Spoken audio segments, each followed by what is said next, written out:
ఎవరు? ఏంటి వాణి వచ్చిందా? వచ్చింది. ఏ మొహం పెట్టుకుని తిరిగి వచ్చావని చెడామడ తిట్టి పారేశాను. అంతేకాదు, ఏం మహాతల్లి మా ఆయన్ని లేపుకుపోదామని వచ్చావా అని అడగాల్సిన 4 మాటలు అడిగి దులిపి పారేశాను. సరే సరే, అసలు ఎందుకు వచ్చిందో అడిగావా? ఆవిడ గారు ఎందుకొస్తే మాత్రం నాకెందుకని అడగలేదు. నీకు బుద్ధుందా? ఎన్నేళ్ల తర్వాత వచ్చిందంటే పాపం ఏదో కష్టం ఉంటే వచ్చుంటుంది. ఎందుకు వచ్చిందో, ఏ పని మీద వచ్చిందో కనుక్కోకుండా పంపించేస్తావా? ఇది మరీ బాగుంది. మధ్య నా మీద వస్తారేమిటి? సరే, వాణి వచ్చిన విషయం నాకెందుకు చెప్పలేదు? నేనే చెప్పొద్దన్నాను బాబు.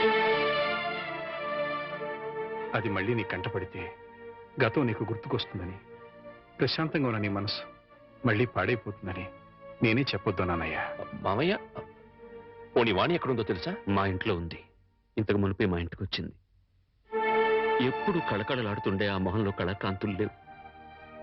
మనసులో పశ్చాత్తాపం, మాటలో పశ్చాత్తాపం, ముఖంలో పశ్చాత్తాపం. తను చేసిన తప్పును తలుచుకుని కుళ్ళి కుళ్ళి ఏడుస్తోంది. నీతో ఒక్క మాట చెప్పినమని నన్ను పంపించిందయ్యా. ఇంకో అరగంటలో ట్రైన్కి వెళ్ళిపోతున్నాను అంకుల్. శాశ్వతంగా వెళ్ళిపోతున్నాను.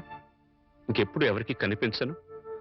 ఒక్కసారి ఆయనతో మాట్లాడాలి, తీసుకురావు అని ఆ బిడ్డ దీనంగా అడుగుతుంటే కడుపు తరుక్కుపోయిందయ్యా. చేతకాక చిన్న పిల్లలు ఏడ్చేశాను.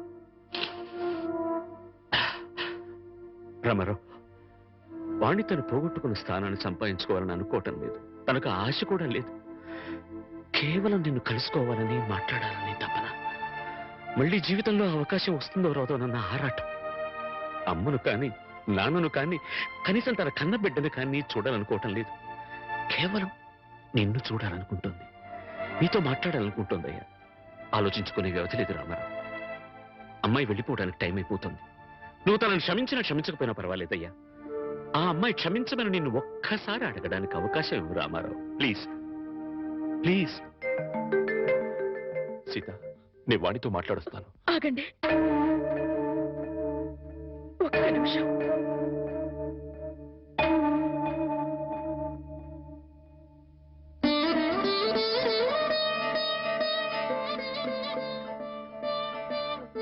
ఆడవాళ్ళు ఎవరొచ్చినా పసుపు కుంకుమ పెట్టి పంపడం ఈ ఇంటి ఆనవాయితీ.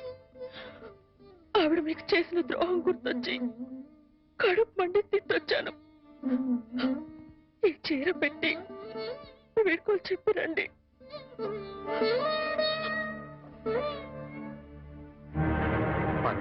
వాణి ఎక్కడ? ఆ గదిలో ఉంది. వెళ్ళిపో.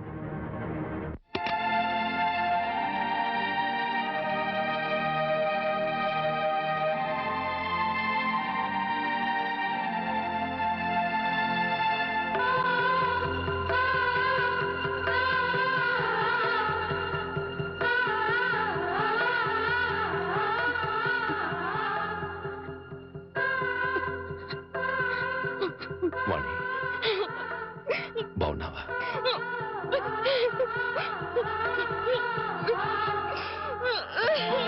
వాణి, వాణి, ఏమిటిది? ఇలా కొంచెం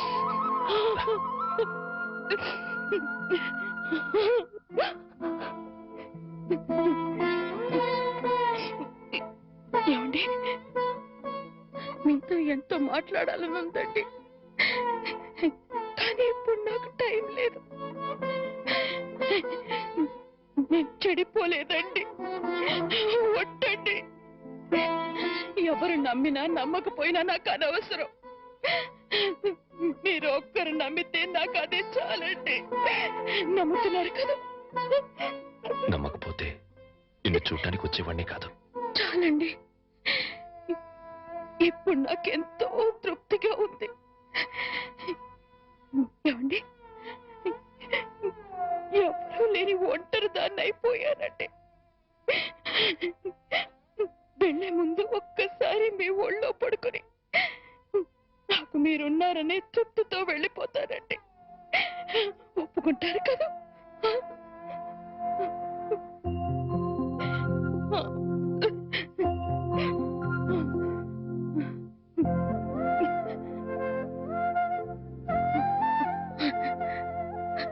వాణి, ఇంటికి వెళ్దాం పద. లేచిపోయిందని నిందలు వేసిన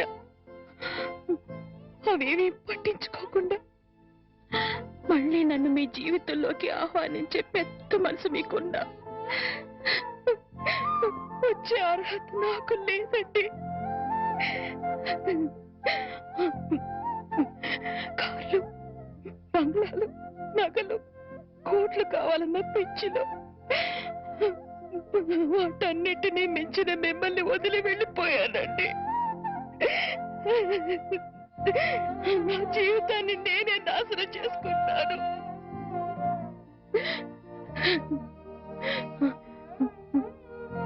మళ్ళీ ఇంకో జన్మంటూ ఉంటే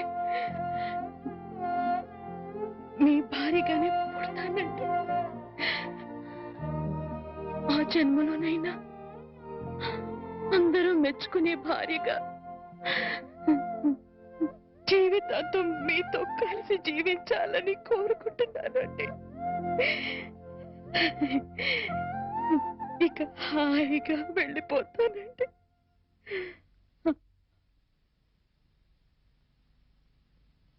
పిచ్చిదానా, ఎక్కడికి వెళ్ళిపోతావు? అప్పుడు ఇప్పుడు ఎప్పుడు నా హృదయంలో నీ స్థానం ఒక్కటే.